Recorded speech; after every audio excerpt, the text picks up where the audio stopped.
It's a proud privilege to welcome you all to a combined function.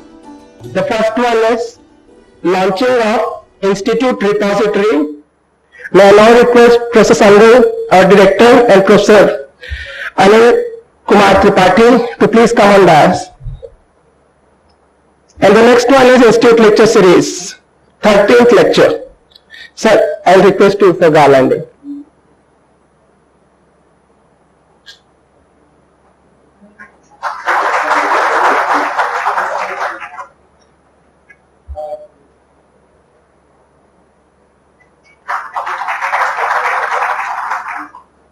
May I now request Professor Rajiv Sangal, Director, Indian Institute of Technology, Banaras, Hindu University, to unveil the website of Institute Repository. Professor Sangal, please.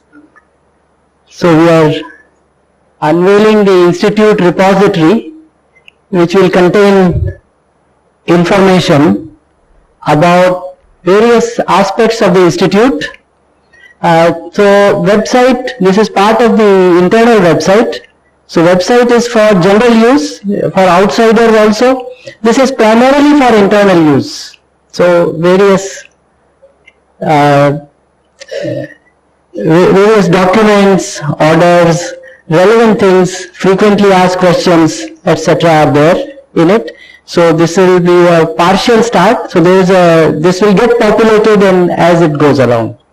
So I leave it to Dr. Tripathi to explain about the repository. Thank you, sir.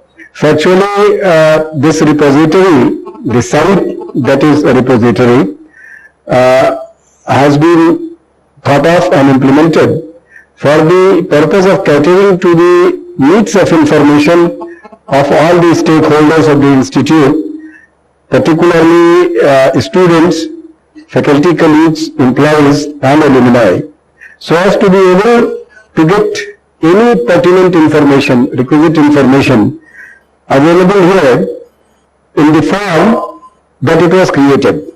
So the two-pronged approach has been taken to arrive at this repository. One is that it will serve the purpose of storing and maintaining the documents that are created from time to time. And the second reason is that at various points of time, people have been requesting that we should be able to get the constitution of various committees, the notifications that are made, and we have to contact several offices. Sometimes there are learned people in the institute, people catch hold of those people and ask what is the notification that has appeared regarding PG admission, etc. and other functions. So there are so many units in the institute. Particularly, if we identify, there are 5 deans. So there are units related to academics, students affairs, units related to resources and alumni. Similarly, the administration. So, Honorable Director has come forward to maintain one part of it that pertains to the Director Office.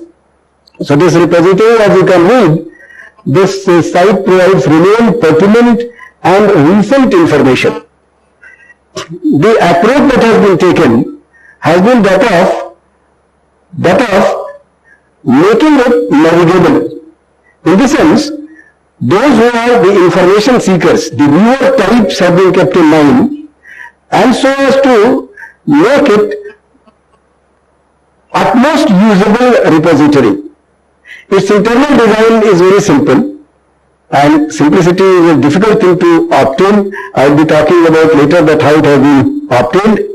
So we can start looking at one of these repositories. Like I can start with academics, let us say. When it will come to academics, then you will see that it has got some good number of areas that would be appearing on the right hand side. Those areas would be having various things like committees. At various points of time, various committees are constituted. In the main, yes, the committees are here. But before going to committees, let me tell that like academic office may be interested in bringing to notice of people certain things that may have happened and they are of interest to people, either students or faculty or both. So those news items can be separately put in. Apart from this, there is a possibility of looking at certain types of latest documents that may have been uploaded. So all the documents that are uploaded, slowly they will be going low in the stack, and whatever has been recently uploaded, those documents will be available here. So if somebody doesn't want to go to the thumbnail of the right hand side where from we have all the links for various purposes, one can look at the documents that have been recently uploaded. If somebody is not looking for theme wise, as I said in the beginning, that the idea has been that of accommodating the various types of requirements of newer types. First is the committees, as we said. People are interested in knowing what types of committees are there.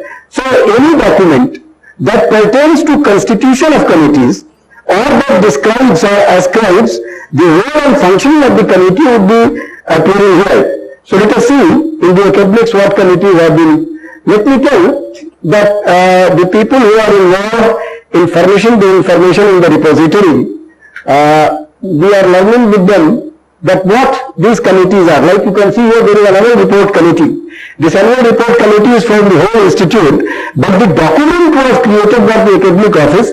The academic office created the document and it bears the letter number etc. of the academic office only. So that is why it appears here. But it doesn't mean that this notification, rather this committee constitution will be appearing here only. It is stored as one document, but it may be possible to share it from various places. Like from the director area also it can be seen. When we go to, there are two things that you can see here, notification and announcements. What we are looking at, that people are interested in certain types of notifications that have long-term value. Like if you make a notification that pertains to certain guidelines or certain rules or certain things that would be in force for the entire year, then that comes under notification. There can be certain types of things that maybe have been issued as a notification, but they do not have long-term value. Like you issue a notification and say that there will be a meeting of Senate on that date. After that date is over, that document is not that important for the people. So those types of things would be appearing here in announcement. That is the idea. As of now, immediately you may find with a few things that should factually have been under notification. They will be lying under this thing. So you may feel free to kindly advise the academic office that if you have had any difficulty in going to those things. So let us see that what comes under notification. I will be showing only academics then, right? So if we can do it, the basic idea is this, that in all the areas, like if we go from academics to students, there also we would find features like committee, notification, announcement and recent activities that may have taken place in the recent past. Apart from that, unit is permitted to have a few sub-areas. These sub-areas are certain things that are unit specific. These sub-areas, like frequently asked question is one thing, that is the only thing that will be appearing possibly in most of the units. But the other areas like ordinances and other things, forms and applications, they may bear different names. The idea has been that when the sub-area would be denotified and denominated, then the concerned unit would take care to make every sentence that would be appearing entitling the subcommittee etc. and description here, that would be semantically rich. What it means is that every word of the sentence should be carrying utmost responsibility of conveying the meaning of what is contained here. The idea is that user should be able to get to the desired document without much of effort. And that is what usability says, that one doesn't require to read a good number of documents known as manuals to know how to operate. So in this fashion, we will be able to, there are a few things that I can quickly go to infrastructure and show that what are the things available. As of now, you may find that not much of news item may be appearing, but that is what it is going to be later. So it is a great deal of responsibility for the units that will be doing it. As of now, the only 4 areas have been included, that is director's area, academics, students, and infrastructure. But as time will progress, you would find that heads of the departments who have identified somebody in the department to upload pertinent documents, etc. under departments. Similarly, the R&D, the faculty affairs, and the alumni portal that has separately come, many of the documents, etc. will be coming here also. I will show you the last one, that is that of directors, where you find that how sub area has been defined by the director office, that will be appearing here, and with this I will be putting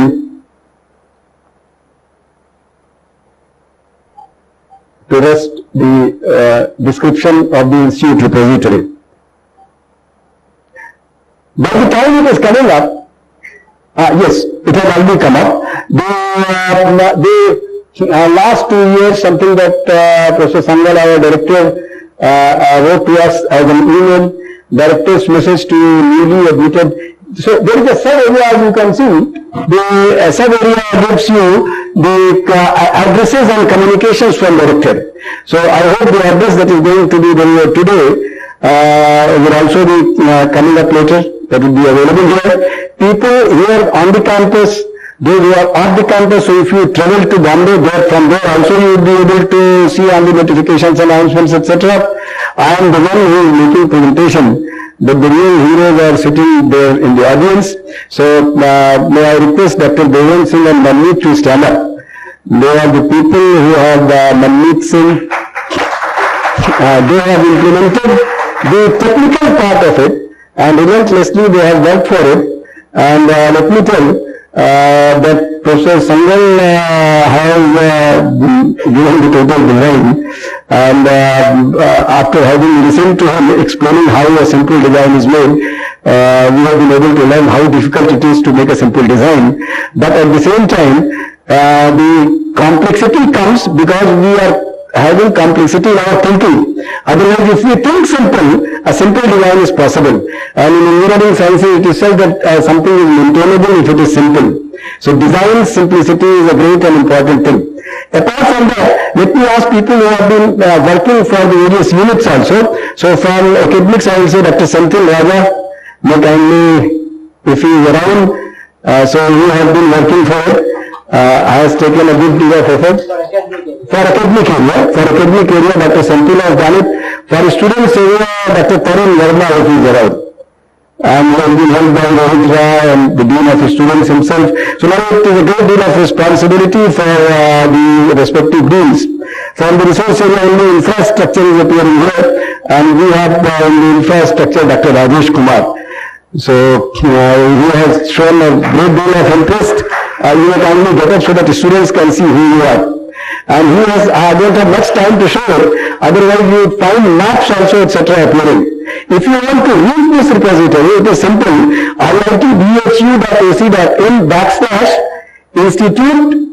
/institute-repository, that's all. So that is the simple address. You can access the repository from any place, and I have had the opportunity of learning, and I was given the responsibility to explain it, that how it will work and what is the role of fellow colleagues in different units and departments when we will be populating it, and I am sure that it will be serving a great purpose for all the stakeholders of the institute. Thank you, sir. Good afternoon, ladies and gentlemen. I welcome you all on behalf of Institute Lecture Series, and this is 13th Institute Lecture Series. In this lecture series, we normally invite people to deliver their lectures so that we can broaden our exposure, all our students as well as faculty. So the speakers come from all walks of life. You must have seen different kinds of speakers coming to deliver their lectures over here. At present, we have done up to 14 lectures, out of which 12 were Institute Lecture Series, and Institute Lecture Series, and 2 were invited lectures. So in this Institute Lecture Series is also broadcasted on YouTube channel, platforms like Twitter, platforms like Twitter, platforms like Twitter, platforms like Twitter, platforms like Twitter, platforms like Twitter, platforms like Twitter, platforms like Twitter and we'll hang out for this. With this, I welcome you all once again, and I welcome our speaker as well. Thank you. जैसे काशी में बाबा विश्वनाथ का परिचय देना हो, कुछ इसी तरह मुझे लग रहा है प्रोफेसर राजीव संगल का Indian institute of technology Banaras Hindu university में परिचय देना, किंतु यह औपचारिकता आज के इंस्टीट्यूट लेक्चर के स्पीकर होने के कारण मैं निभाना चाहूंगा। हमारे 13th स्पीकर प्रोफेसर राजीव संगल ने एक ऐसे विषय को चुना है, मन, मस्तिष्क और संगणक, माइंड, ब्रेन एंड कंप्यूटर्स। मन के बारे में यक्ष प्रश्न जब हुआ, युधिष्ठिर से पूछा गया कि सबसे तेज गति से चलता क्या है, तो उन्होंने कहा मन की चंचलता को चिंतन करने का प्रयास आज प्रोफेसर संगल हमारे बीच करेंगे। और उतना ही दुरूह है मानव मस्तिष्क। बहुत से नोबेल अवार्डी आज की तारीख में मस्तिष्क कैसे काम करता है और क्या मस्तिष्क के कार्य करने की प्रणाली को प्रभावित किया जा सकता है, क्या मानवीय मस्तिष्क को अपने सर्वोच्च अवस्था में हमेशा काम करने के लिए रखा जा सकता है, उसकी प्रयास आर्टिफिशियल इंटेलिजेंस ये सबसे हो रहा है ताकि जो खराब हमारे व्यवहार है वो हट सके समाज से। ऐसी चिंताओं के साथ नोबेल लॉरिएट्स भी जूझ रहे हैं और हमारे बीच एक कंप्यूटर साइंटिस्ट इन तीनों चीजों पर बोलने के लिए उपस्थित है 13th स्पीकर के लिए इंस्टीट्यूट लेक्चर सीरीज के। So we are extremely privileged to have him today as our institute lecture speaker number 13th. Normally it is considered an unlucky one, but with Professor Sangal, we are sure it is going to be the most interesting because he has already said that it is going to be a semi-technical talk. And probably we'll have a rare combination in him that he knows language pretty well. He commands over Sanskrit, Hindi, English, and also natural language programming of computers. So programming language and natural languages is well commanded by him. So I'm just here, I will not obstruct you to enjoy his talk. I invite Professor Sangal to deliver the talk, but before that, I will request Arman to welcome him as a custom only. No, that is not required, he will not like it, but as a chairman of the series, I would like to welcome. Thank you, sir. So now I hand over the mic to Professor Sangal for the speech. Oh, okay. Thank you. So, Professor Sharma was asking me to speak every time I would come for attending an institute lecture. So I told him, okay, I will speak, and I'll speak on mind, brain and computers. The issue I will pose before you: can a machine feel and can a machine think? Okay. Can a machine feel pain? Can a computer feel pain? Can a computer understand? This is the question, and this picture is acknowledged taken from Devansh's presentation on the net, where he had this picture. So we are talking about a machine which has computational brain, if you like. It has various things that we might be familiar with about human beings. So there is speech, both recognition and production. There is gripping, hands which can grip. There is motion, there is locomotion, there is navigation, there is vision, digital camera, and not just a camera, it recognizes things. So things that we see human beings performing, those are the things. Can machines perform those tasks? So, and if the machine performs those tasks, would we say that the machine, can we build finally a machine which can feel and which can think? My talk is in two parts. I'll first talk about mind and computers, and then I will talk about mind and brain. So about mind and computers, so the question is, what is mind? How do we know there is a mind? Well, we know it through our experience. I can feel, I can understand, and I ascribe this experiential property to myself. And if I am asked to what aspect of mine or what part of me, that is my mind. So I will use the word mind in a general sense. In this specific sense, you may have thought of mind in many different ways, but basically I am saying that that organ or that aspect of human experience, that which allows us to feel, which allows us to understand, that is mind. And the question we will pose after this is, can a computer feel and can a computer understand? Specifically these two questions we will look at. So first, what is a computer? Computer is an information processing machine. So it's a machine. It's an information processing machine, and generally it can be taken to be that it has a representation. A representation represents something. It represents some aspect of reality or of a hypothetical thought. So it is a representation in memory, and it does processing on that representation, and typically it produces a new representation. So it has a representation, that representation gets in there through the senses, and after that, when processing gets done, a new representation is produced. So it is like an engine which takes one form of energy and converts it into another form of energy. The only difference here is, instead of energy, it is an information engine. It takes representation of the information and converts it into another representation.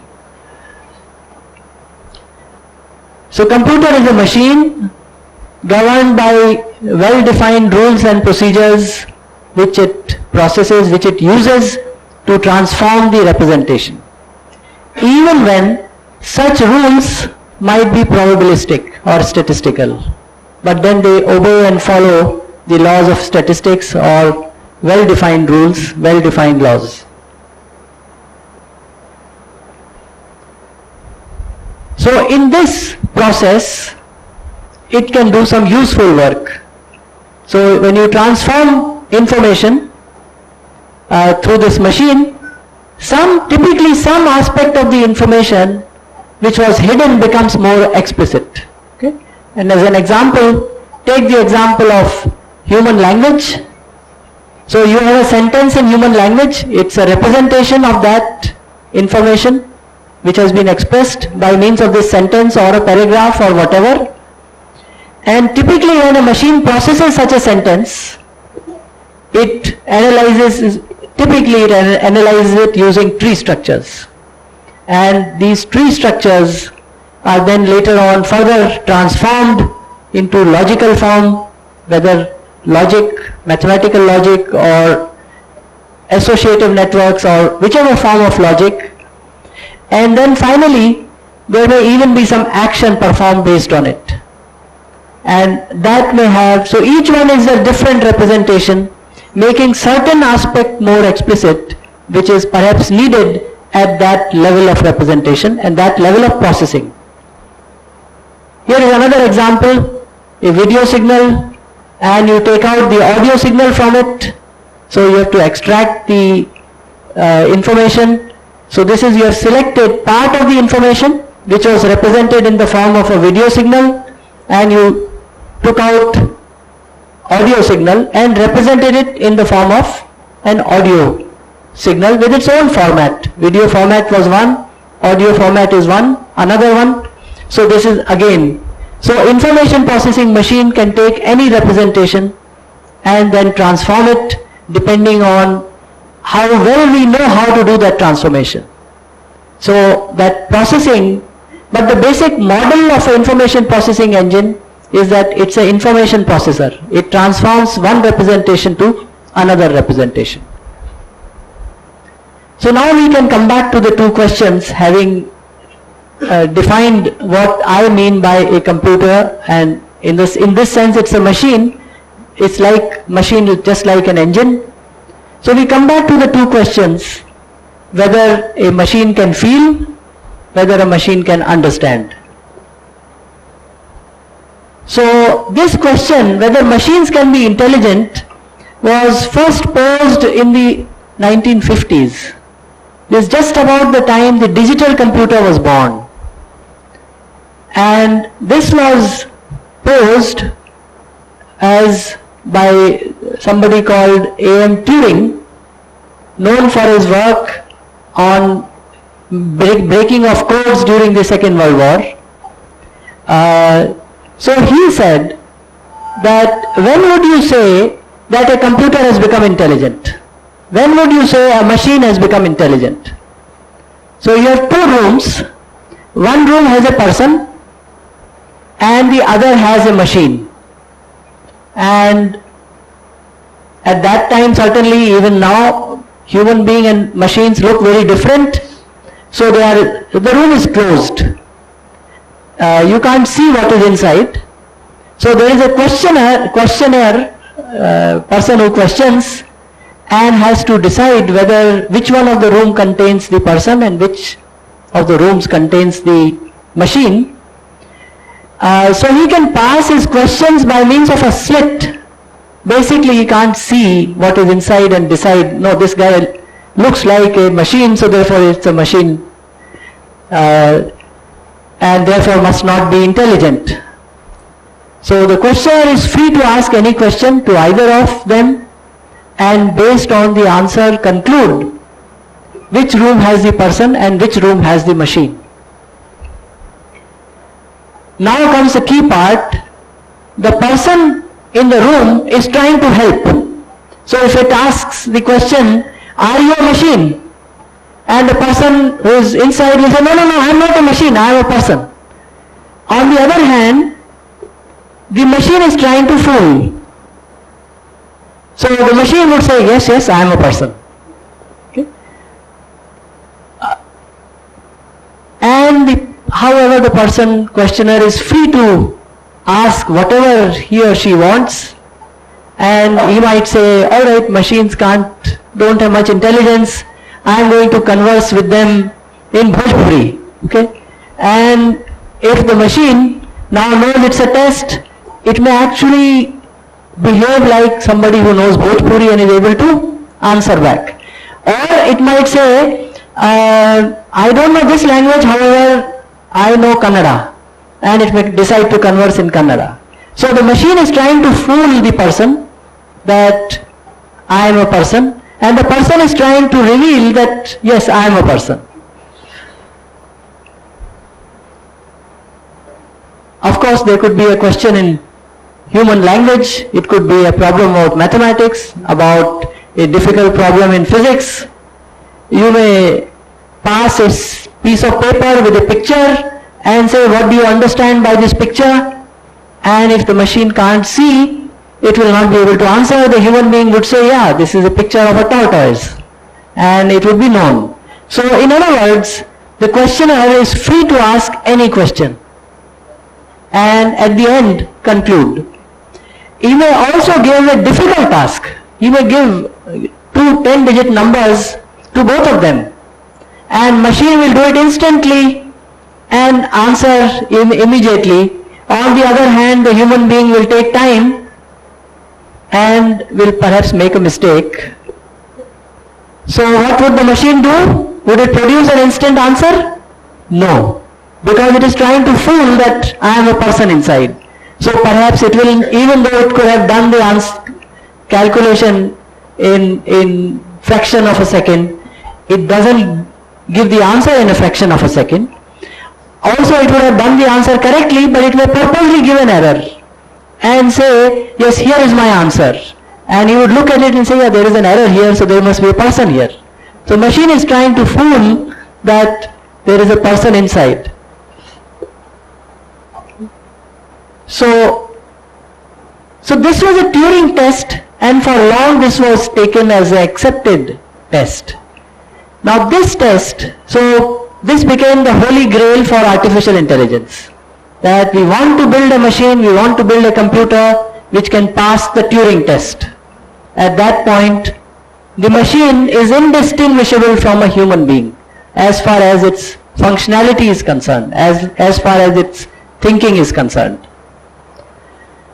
But there are two problems which came. So let me introduce to you the two problems. And the first problem is, which people ask the question, can computers feel pain? So can a computer which passes a Turing test feel pain? Okay. And pain is an example, but feelings can be about anything. It could be feeling of happiness, it could be feeling of anger, it could be feeling of jealousy, it could be feeling of anything else. So now you think of this, that suppose there is a computer which is printing very painful, very painful. Would you believe that it is feeling pain?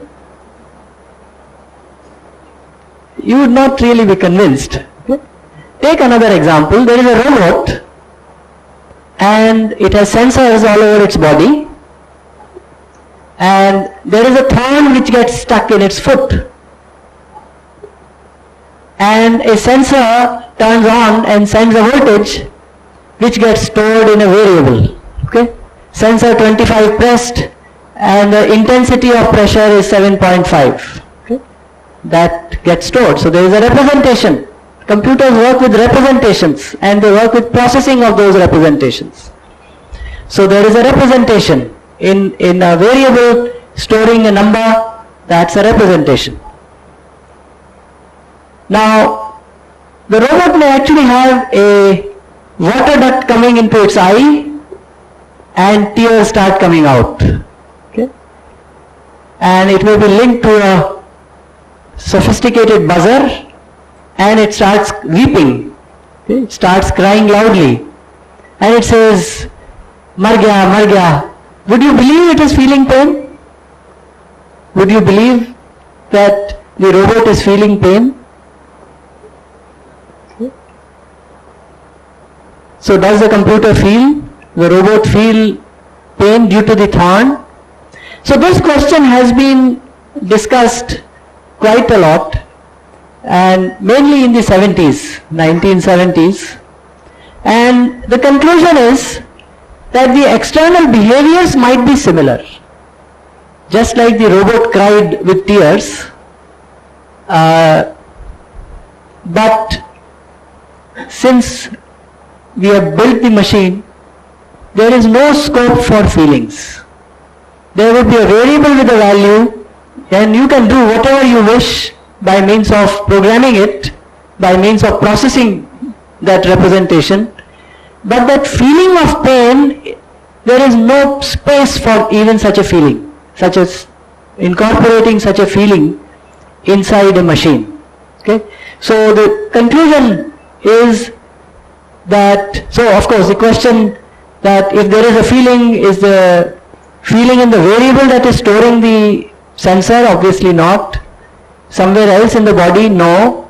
Anywhere else in the silicon memory or whatever memory is used? No.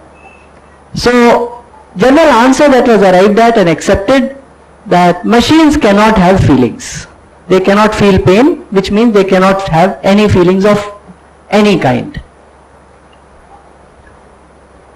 So next we can go to the next question. Can a machine understand?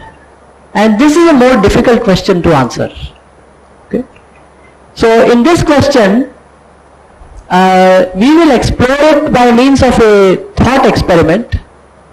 And this was first proposed by a philosopher linguist, John Searle, around 1980.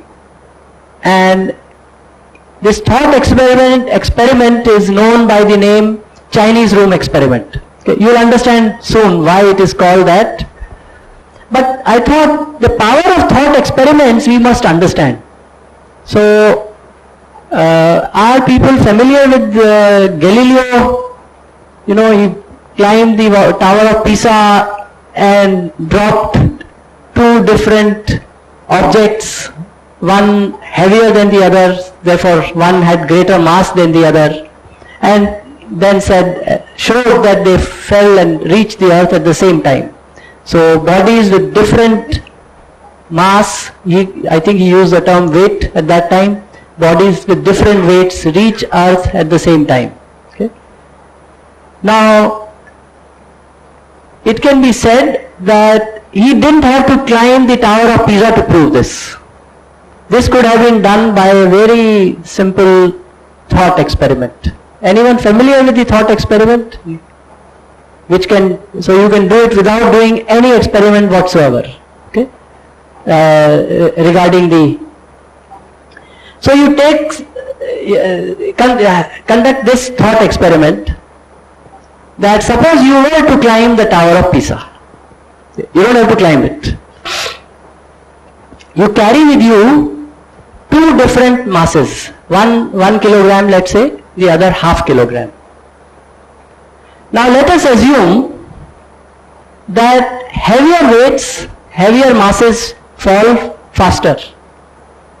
So 1 kilogram will fall faster than half kilogram, correct?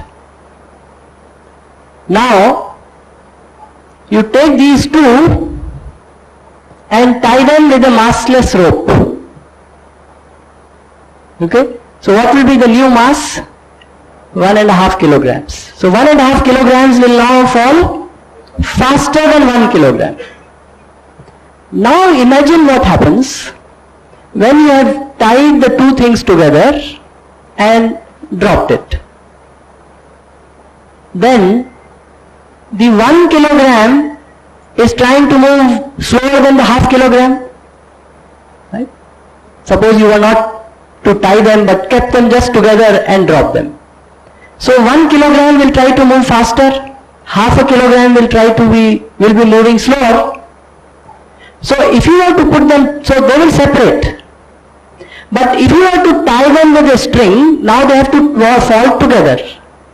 So what will happen? The half kilogram is trying to fall less with less rate, and 1 kilogram is trying to fall at a faster rate. So combined, the two of them combined will fall at a rate which is intermediate between at the rate of the 1 kilogram and the rate of half kilogram. Okay? But wait a minute. This is now a 1.5 kilogram weight mass. So it should be falling faster. So there is a contradiction. Everybody understood? So heavier objects cannot fall faster than lighter objects, otherwise there is a contradiction. Now you assume the opposite. Heavier objects fall slowly, lighter objects fall faster.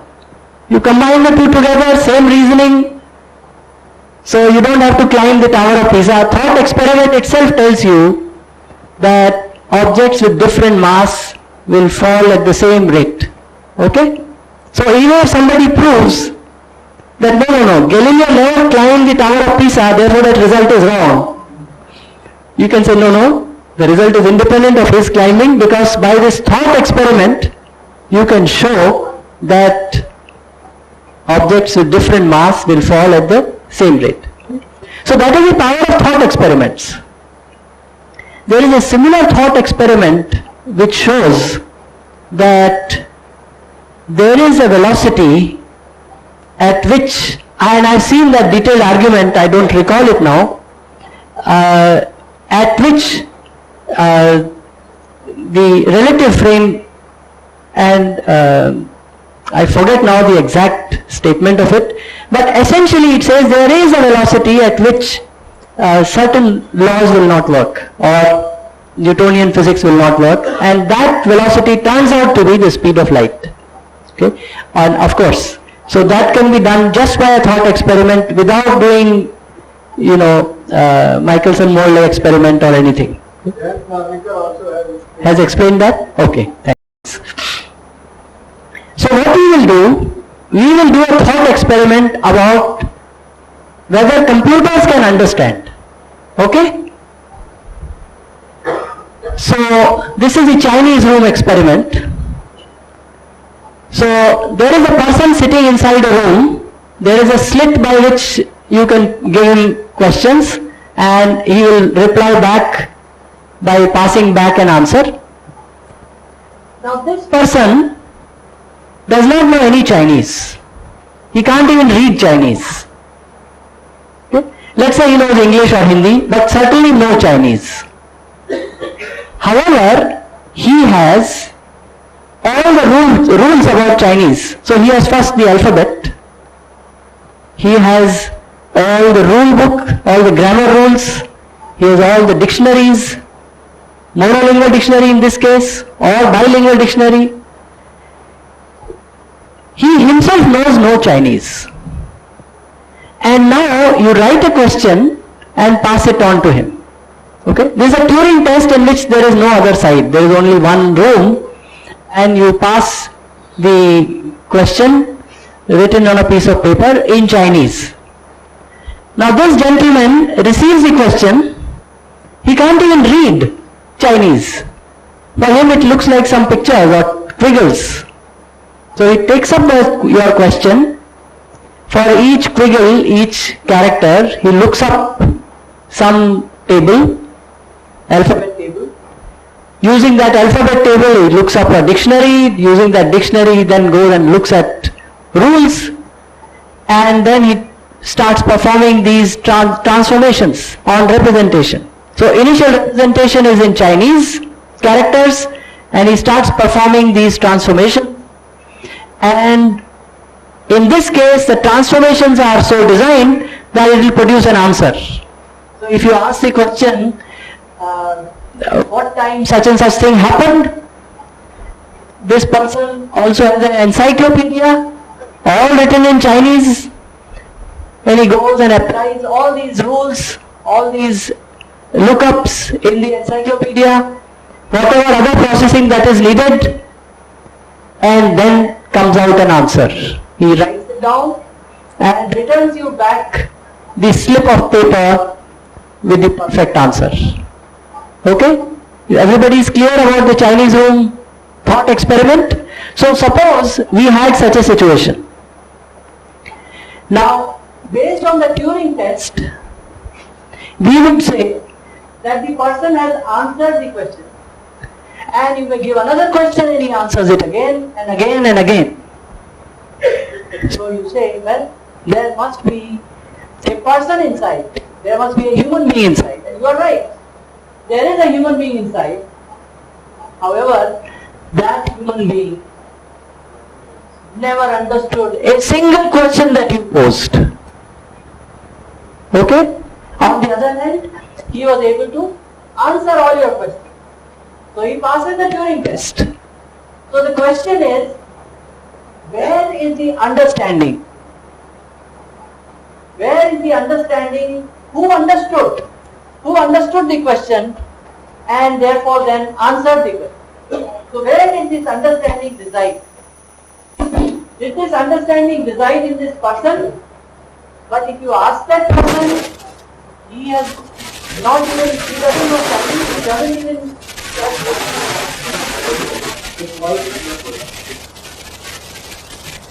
So the question is, where does this understanding reside? Certainly not in the person. And some people might say, well, the understanding is in all the work that he did, all the rough work, processing that he did. Does it mean the paper understood the question? No. It doesn't make sense to say paper understood the question and paper has the understanding.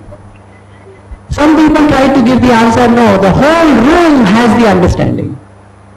You put together the person, the paper, the room, the pen, pencil, and the system as a whole has an understanding. That doesn't cut much ice either. Right? So system has understanding, but human being doesn't know a word. He has not even understood what answer, what question you asked and what answer he gave. Okay? So this is a problem that was posed And this actually caused a serious concern at that time. And the philosophy journal in which the Chinese room experiment was published, that journal published the article and then made copies of that article and mailed it to all the labs across the world, certainly in Europe and America, and said, do you have any answer to say? All the labs which are working on artificial intelligence.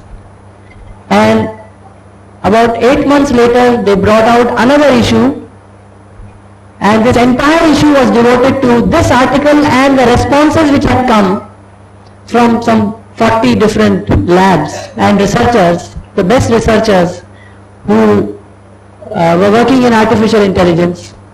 And the conclusion, and this was a journal called Daedalus, the philosophy journal. That issue must be available on the net somewhere. And really there was no answer. The only answer, there are 2 or 3, you could classify these 40 answers in maybe 2-3 types. One was that the whole room has the understanding. Another one was that understanding is an emergent property. And what are emergent properties? They are not there in the parts, but as a whole they emerge. And if you want to say there is an emergent property, you might as well say God is inside and that has an emergent property. Or you could say anything else. So there was no satisfactory answer to this question. But let us try to understand what are the implications of this.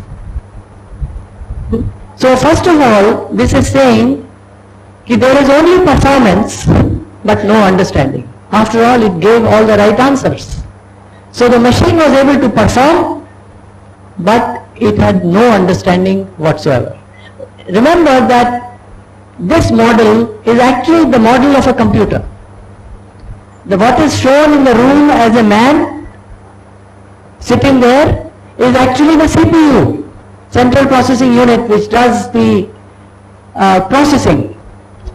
And what are these papers? This is your working memory. The rule books, they are your stored memory, all the rules, all the things which are there. And this is really a computer.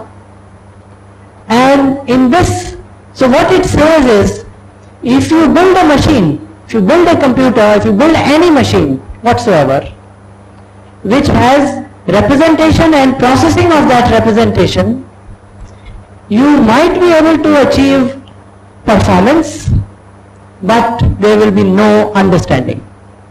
Okay? So we began by saying there is no feelings, there is no feel, machines cannot feel pain, and we reach a difficult point where machines can have no understanding either. So this says any information processing engine which uses procedures, rules or any well-defined processes operating on the representation. In other words, there is no magic.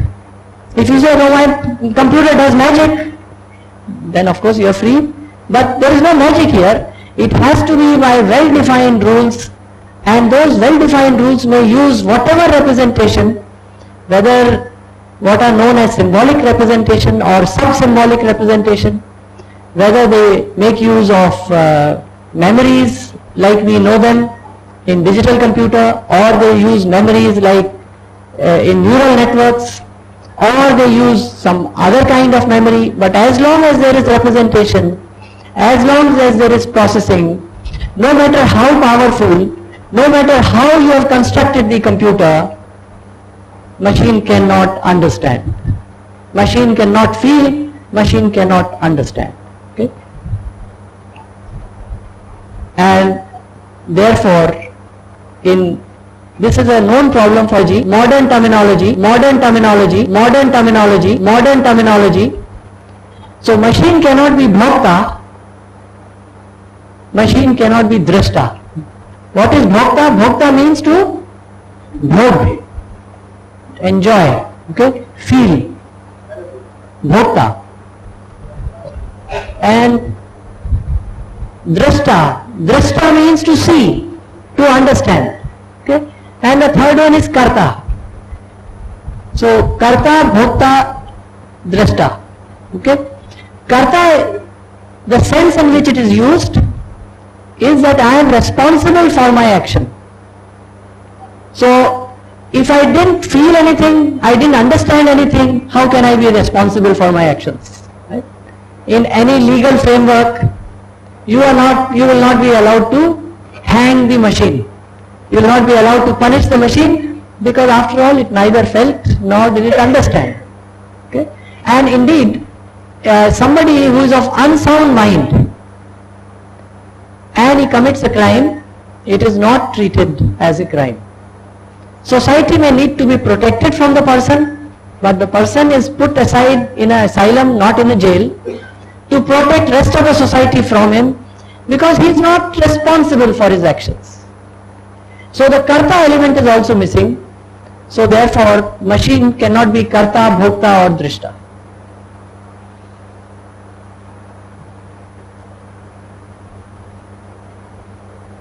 Same thing. And trying to build computers which can feel or understand, it cannot succeed by this thought experiment. So therefore there is no point in trying to build a machine which can feel and which can understand, because hence proved it can't be done. Okay? This is actually when people were trying to build perpetual motion machines, and thermodynamics came in to show that, gentlemen, don't try, you can never build such a machine. You are violating the basic laws and you cannot build such a machine. So therefore, a machine cannot feel, cannot understand, so you cannot build a mind. You cannot build a machine with mind. Okay? Okay. Now I want to come to a more serious question. That question is of mind and brain. So the question is now, can the brain understand? Okay? Now this is a serious business. This computer, as powerful as the human mind, is not built yet. So somebody may say, yeah, doesn't matter. But it has serious implications. Can the brain understand? So we'll apply the same argument on the human being and show that if brain is nothing more than a machine, then it can also not feel, it cannot understand. Okay? Everybody got the... Okay. So let us look at the processing by the brain. So brain has neurons. It can store things. It does store things, as all the neurological advances tell us.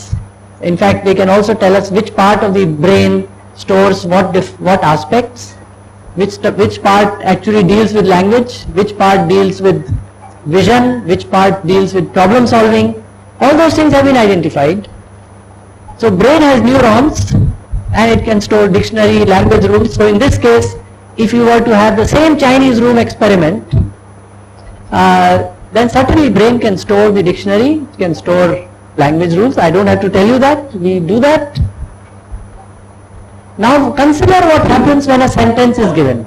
Now this is speculative, we don't know, but this is probably what happens based on available knowledge about the brain. So brain looks up the word, searches in its internal dictionary. So when you hear a sentence, what do? Something falls on your eardrums, which is a sensor that passes on the audio information, that passes on that signal, which gets processed, and fair amount is understood of what happens at different stages of processing, and ultimately very little is understood what happens, but some kind of a search takes place. This is more of an associative memory, not a tree structured or a binary memory. It applies some rules, does processing, perhaps resulting in some new neural structures, neural connections, and if you are trying to answer a question, then given the sentence which is a question, we might produce an answer. And the problem is, if the brain has done all this, has it acted any differently from a computer, from a machine? Brain is also a machine. After all, it is following, it has a representation and it does processing by transforming that representation, and in that process it finally comes up with an answer which is then spoken out through some motor action of the mouth and the tongue and so on. So the question is, where is the understanding? So if you have answered a question, who has understood?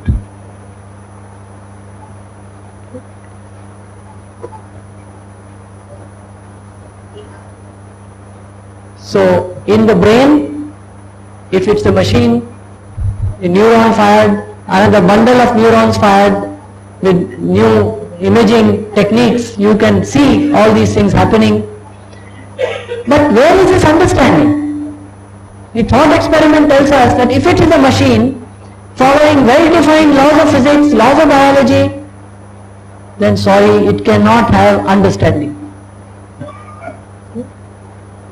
On the other hand, an understanding is such a vivid experience for us.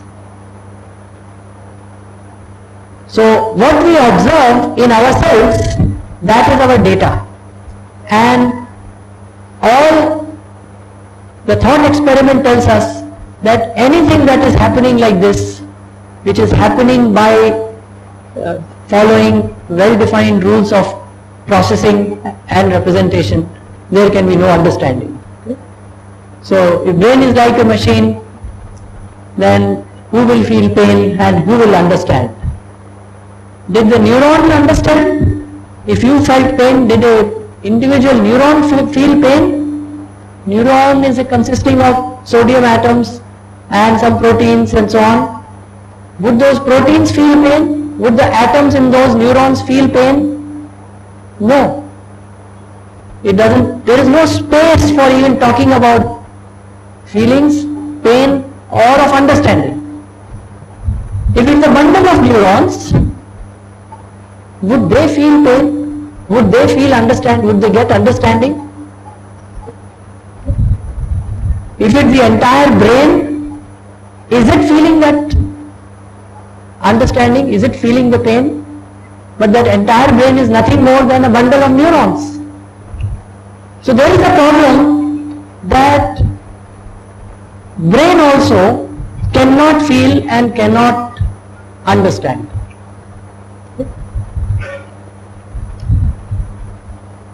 Brain, although maybe a different looking computer, it has a biological basis, but the question still remains, who feels or understands? And to make things little more difficult, and of course, how is a full brain different from a bundle of neurons? Full brain is also nothing but a bundle of neurons. Now, pose a different problem. Suppose I simulate the human brain by a machine, okay, where individual neurons are simulated. Suppose we build a brain using artificial neural networks, using circuits or software or whatever other machine you can think of, which simulates the brain, which simulates the neurons operating there, then it is a machine. That artificial machine, that is same as your brain, it has all the neurons simulated, that cannot have feelings, it cannot have understanding. You can get performance, but you cannot get feelings and you cannot get understanding. Okay? And this is the paradox. This is an open question, but I thought most scientists do not understand the issues related to the mind and brain problem. So I thought I'll give a lecture here on this issue. This remains an open problem, and if you have read, I'm just forgetting the name of the book, The Emperor's New Mind. it was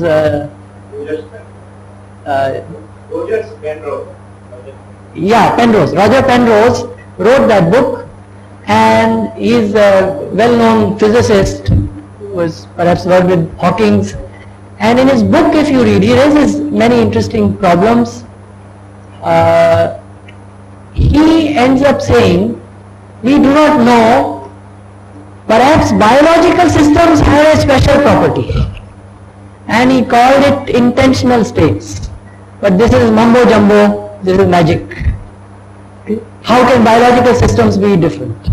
In the sense that they have to follow the laws of nature, they have to follow the laws of physics, the laws of chemistry, and being much more complex systems, to understand them, to describe them, you have to describe them using higher level phenomena, which we may give different names as reproduction, nutrition, and so on. But they cannot be any different, so they cannot have an understanding and they cannot feel pain.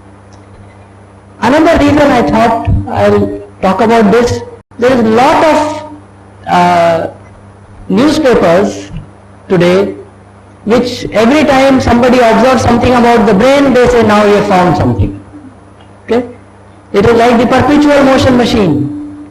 Every time somebody built a better machine at that time, people said we are closer to perpetual motion machine. Till thermodynamics people came and said, sorry, you can never build perpetual motion machine. Okay? So philosophers, when they read these headlines or bylines or whatever, articles in newspapers written by people who don't understand thought experiments, who don't understand the laws, I think, so therefore I thought I should relate this to you, because these days, particularly last 10 years, whole lot of newspapers say we are ready to make a new human mind. Okay? Brain is same as mind, no need to differentiate between brain and mind. Okay? So what this thought experiment shows, that brain cannot be mind. If mind I defined to you in the beginning is feels and understands, now brain cannot feel, cannot understand. It can show performance, but it cannot feel and it cannot understand. Okay? So what is the conclusion? That brain cannot feel or understand, it cannot be bhokta, drishta or karta, unless you say brain has some magic in it. Okay? So the big question is, how do we explain our experience? Because each one of us has that experience of feelings, we feel pain, we feel understand. So the only answer which is there, that mind and brain are different, they are not equal, and what mind feels, brain can never feel. What mind understands, brain can never understand. Okay? Thank you.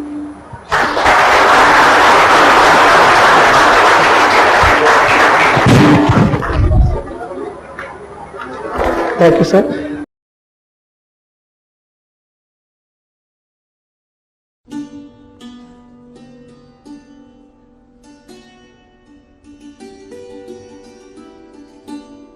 Are there any questions from audience? Yes. Sir. I'll sit here if you don't mind. Yeah. बात ये है sir,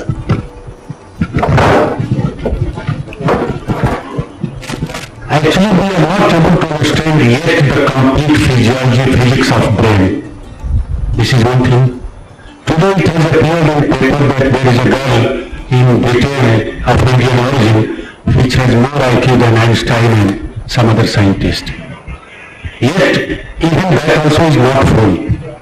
So until we completely understand the physiology of the brain, we cannot come to the mind. This is one thing. Second thing, it is all enjoying this reactor. In machine, what is produced from the basis of data and some output. But in our mind, the brain takes the information, gives some result. But there is intermediate product which is produced and absorbed in the brain, that is enzyme. And that also is not yet understood. And hence that Atma, Paramatma. So this is all a difference between nature and man-made and God-made. That's all. So there were some experiments in the same line what you were mentioning, where people felt that the so-called emotions that we talk of are chemical reactions. I think perhaps that is what he is hinting. And if a particular chemical reaction can be induced in a machine, then the machine will also have the same feeling as a human being. So people felt that whatever feelings that we have, feeling of hatred, feeling of love, everything is a biological chemical reaction, and if a different reaction can be induced in your mind for a event which is taking place, your reactions will be different from that, your feelings will be different from that. So what is your comment on this? So the thought experiment says that no matter how well you understand the brain is not same as mind. Okay? It also says the same question could be asked, that chemical reaction is some processing, it is some representation. So when that reaction is taking place, some processing is taking place. Now the question is, who feels? The atoms which are there in that chemical reaction, do they feel? The neurons which are there, which have the sodium atoms and which do the transfer, does that individual neuron feel? Do the bundle of neurons feel? So you come to the same conclusion that the thought experiment, this is like the perpetual motion machine people.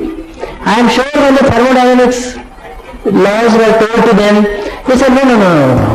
I just have to build a machine which is a little more smooth.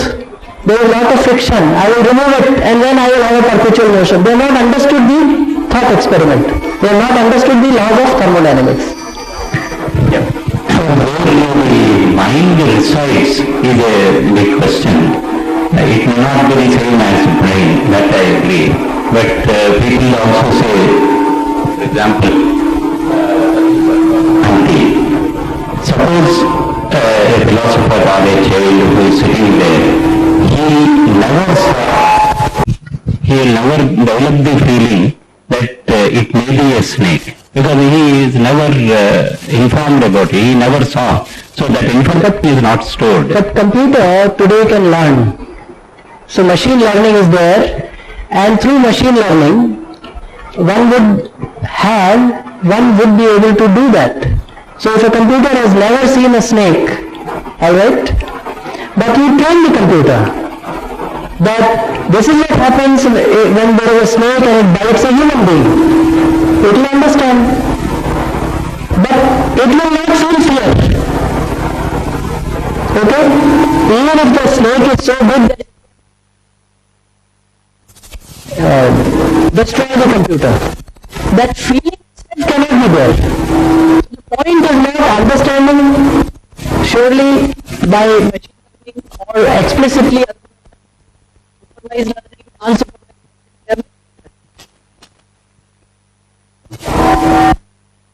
But it will not have feeling. Have understanding.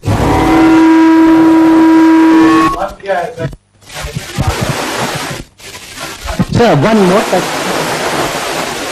more confusion or issue.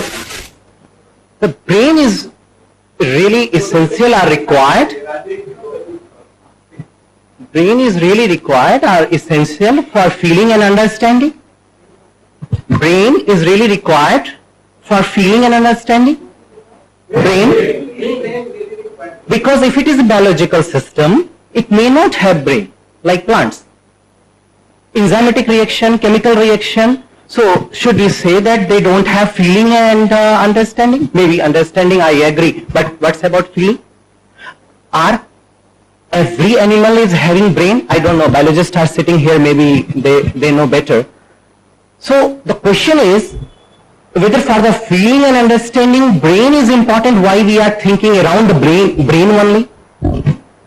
Sir, just issue. Brain is. What I have said is that any device which is a machine in me, because of which I feel, I understand it cannot be. It can only perform. So whether this device is my brain or it is the little finger in my foot, immaterial. I cannot feel and understand because of a machine inside me, because of a device inside me. Okay? However, my experience I cannot deny. So when you discuss this with somebody, I actually seen somebody who says, no, I also don't feel any pain, I have no understanding. If you want to deny your experience, that is different. I cannot deny my experience. So all I can say is, there is something else which cannot be captured by any machine in me, whether biological or silicon based or any other machine. So there is a difference between the two. Between what? Between this machine and this experiential property that I have. And I use the word mind for this experiential organ or organ which experiences, and I use the word brain for this organ which is a machine. Okay? You can change the word brain, you can put something else, it doesn't matter. But that machine cannot have, and that machine is inside me, it still cannot explain my feelings or my understanding. Okay? So what is man, I do not know, but there is a difference. So brain and mind are different. Yeah? नहीं, बिल्कुल कविता नहीं होगी। Sir बड़ा अच्छा उद्बोधन था। हम सोच रहे थे कि शायद प्रकृति के किसी सत्य को अनावृत करना चाहते हैं। हम नेचर में रहते हैं और नेचर के साथ ही जीना चाहते हैं। एक पेड़ होता है, उसकी पत्ती को काट दो, उसमें से सैप निकलता है, कुछ दिनों बाद वो पत्ता मुरझा जाता है। उसके पास कोई ब्रेन नहीं है, कोई माइंड नहीं है। हम उसको जोड़ देते हैं तो उसमें फिर से खिलन आ जाती है। उसके पास कोई ब्रेन है, कोई माइंड नहीं है। How do you know? नहीं, ऐसा हम प्रिडिक्ट कर रहे हैं ना सर। हम तो ऐसा हम सोच रहे हैं। दिस इज थॉट प्रोसेस, या हमारा परसेप्शन है। इसका बेसिस हम जो कहना चाह रहे हैं सर, कि जब एनेस्थीसिया दिया जाता है, संज्ञाहीनता होती है, एक पेड़ में आप कितनी भी चीटियां काटो, उसका ब्रेन में कोई असर नहीं पड़ता है। वो उसका सेंसेशन नहीं जाता वहां पर, और जब सेंसेशन जाने लगता है तो वो उसका रिस्पॉन्स मिलने लगता है। कोई चीज ऐसी है जो ब्रेन के साथ, हमारे हृदय के साथ, पूरी बॉडी के साथ किसी फ्लो में जुड़ी हुई है, और उस चीज को पहुंचने के लिए वह चीज मनुष्य में भी है, पत्तों में भी है, पेड़ों में भी है, ये जो हरी हरी पत्तियां दिख रही हैं उनमें भी है, पक्षियों में भी है, उनकी चहचहाहट में है, उनके विलाप में है।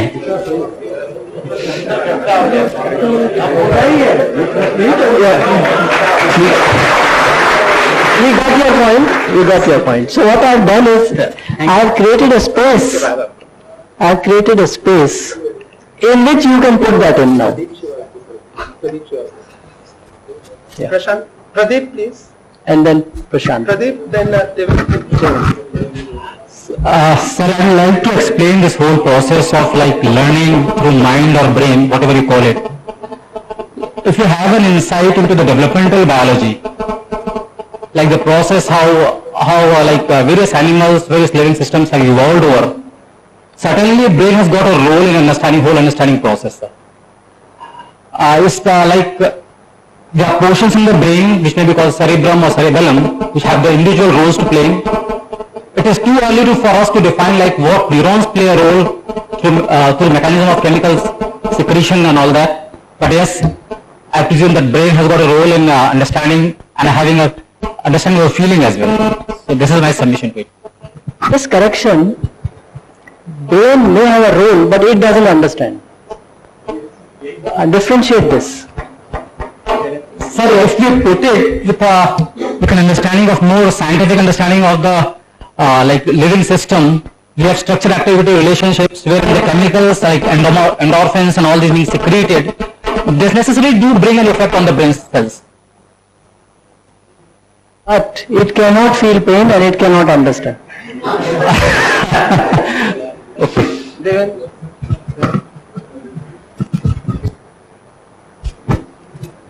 Sir, it is very enlightening. Thank you very much. My point is, to what he said, it is proved, I mean, more than 5 decades back or even longer. You see, what is inside our skull, that is not essentially brain. You can't prove that there is no brain in a plant. It has been proved by Sir J.C. Bose, using his crystallograph, those plants do feel, they do understand.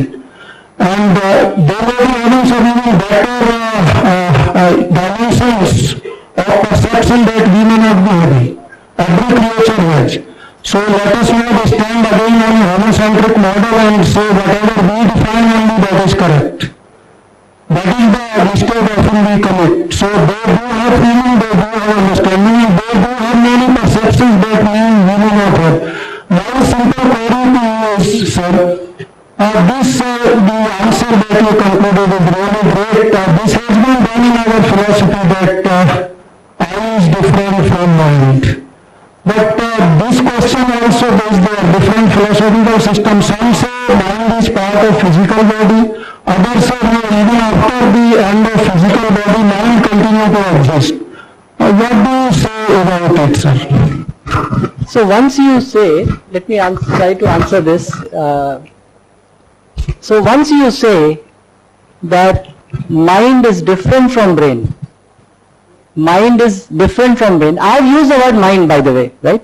If you want to use some other word, I have no problem. If you want to call it self, you want to call it I, you want to call it something else. But the point is that that is different from brain because I am feeling something which a machine or brain cannot feel or cannot understand.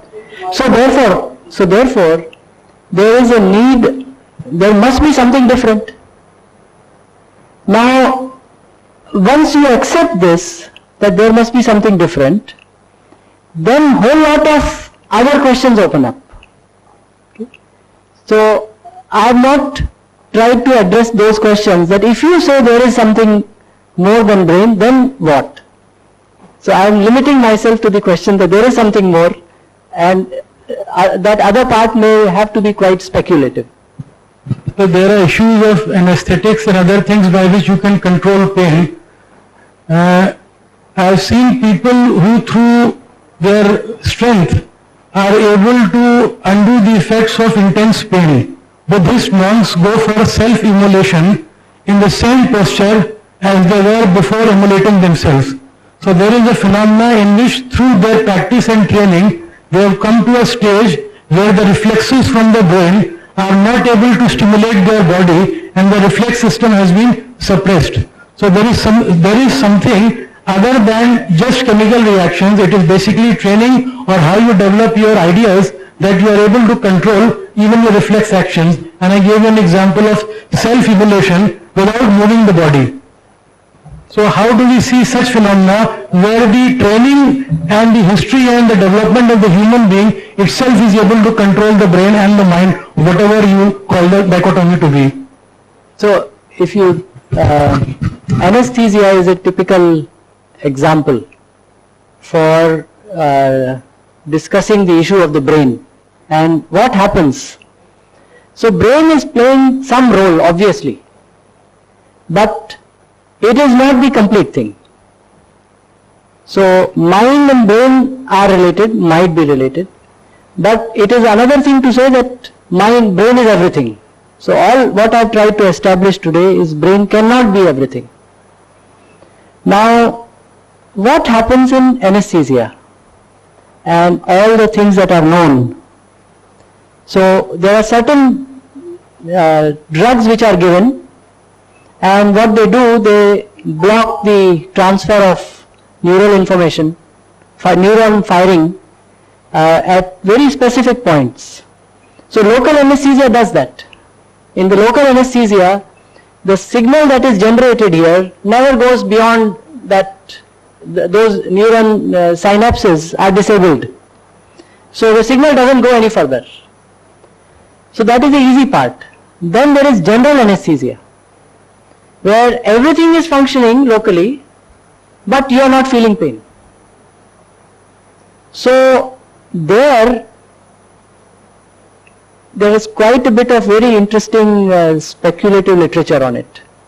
So there is one class of things which are said is that when the signal, suppose you are cut here, for being operated here, I am given general anesthesia. So I am now in a state of sleep or coma or unconscious or whatever word you want to use, but it's a separate state. It is not a sleeping state. It is something different. So perhaps what has happened is the signals go right up to here, but they do not reach some point in the brain which would have fired certain neurons which the mind would have sensed. So you have disabled the connection between the mind and the brain, or that part of the neurons, that center of the brain which allows the mind to feel pain. So that has been blocked. There are also some very interesting speculation that suppose this anesthesia that is given to you is such that it makes you forget. So while the operation is going on, you are in intense pain. When the drug wears off, you have forgotten the pain. Now if somebody asks you, did you feel pain? Say, no, I didn't feel pain, but you felt intense pain. So philosophers have speculated and thought about this also.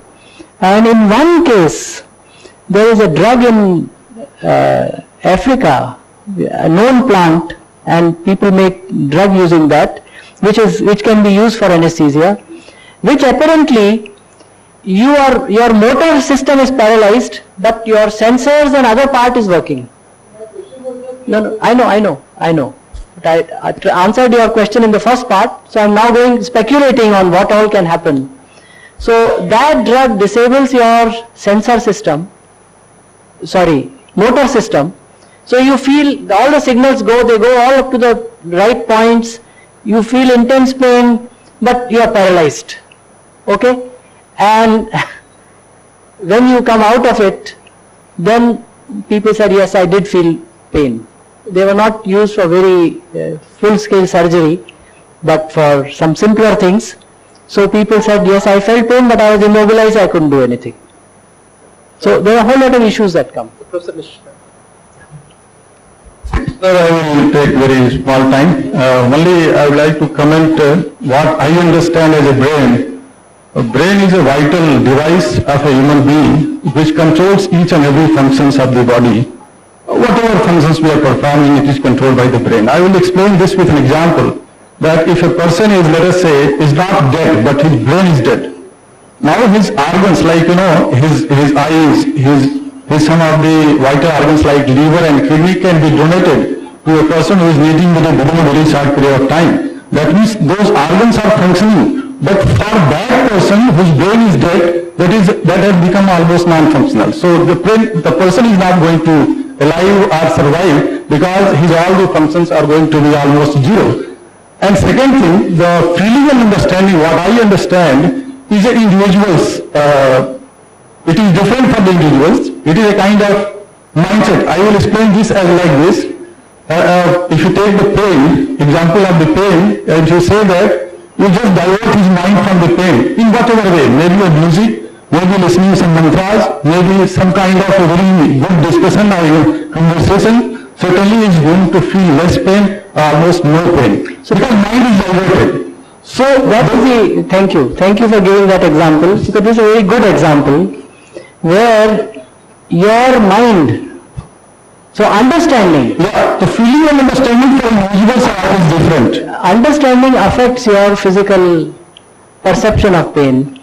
Not only that, understanding can affect your body chemistry, right? So suppose you are in a room and there's sort of dark, you don't see, suddenly there is light and you see a snake. Yeah. And what happens? So they were understanding this, there is a snake, and that understanding triggers whole set of physical actions, hormones, secretions in your body. So clearly there is a interface between the brain and the mind. So the question is, what happens if the brain is dead? Is the mind dead? Or is the mind alive but cannot communicate? Okay, so what you said, you can now donate the organ, but the mind, is it still there or is it gone? This is an open question, on which of course there will be a lot of discourses and discussions. Is there any query from students? Otherwise, director साहब के ID सबके पास है, जो कोई बाद में भी develop हो वो उससे ईमेल में कांटेक्ट कर लेना. And now I request professor GVS Sastry to help me in presenting a memento to our director sir, which is a book. It's not a memento altogether.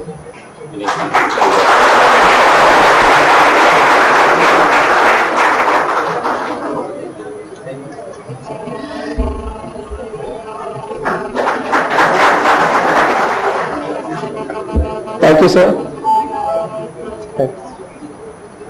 And now,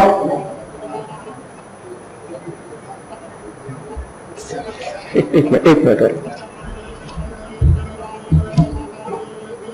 On behalf of the Institute Lecture Series Committee and the Institute, I take this opportunity to thank each one of you who is here, and to top it all, I first to thank our director who combined two events today, and Professor Tripathi, Professor Sangal, and all senior colleagues of mine, all have especially made this day for us, because this is, I will say, attendance-wise, this is one of the most successful lectures that we have had. We have very few professors who have spoken on Institute Lecture Series, and all professors have been received equally well. We had two of our speakers have been from University of Pennsylvania. Both of them have been equally interesting. One was Professor David Bell, who was Professor of Marketing, and you have today Professor Rajiv Sangal, who is also from University of Pennsylvania alumnus. So he also has marketed his thoughts that mind and brain are not one, and machines, what I could understand being a mind engineer is that machines cannot feel and cannot understand. Now, whenever somebody comes and starts selling this idea, we will not buy it. And it is as strong as perpetual machines, perpetual motion machines. So now we are convinced, and we will never buy a person who would say that machine can feel and understand. So that much of recipe has been given by him today, and I am thankful on behalf of the whole Institute for initiating in-house lectures within this lecture series. And I am requesting Professor Dwivedi for a date. Whenever he agrees, we will listen to him also for astronomy and solar physics. So I am waiting for his date, and we would also combine in-house speakers. They are speaking very well outside. We want to listen them here also. Why should we be deprived of this privilege? So I think with that he has shown his leadership, and I must conclude by thanking, without whom no activity can occur, is Professor A.S.K. Sinha. The moment any event is announced, I just give him an email and we find a perfectly, I'll say, immaculate hall to operate on. हम लोग जब भी सिन्हा साहब को बोलते हैं तो mic वाइक किसी चीज की चिंता नहीं करते हैं, तो पूरी तरह से पैकेज में आउटसोर्स हो जाता है हम लोग का ये सबसे बड़ा काम, और उसके लिए बहुत बहुत धन्यवाद सर. हर बार हम लोगों ने आपको किया है. Thank you sir, and I thank each one of you, and I request you to join us for a cup of tea, and more queries can be heard on Professor Sangal. He is very competent to handle all of them there. Thank you, sir. I request Sangal to stay today in tea for queries.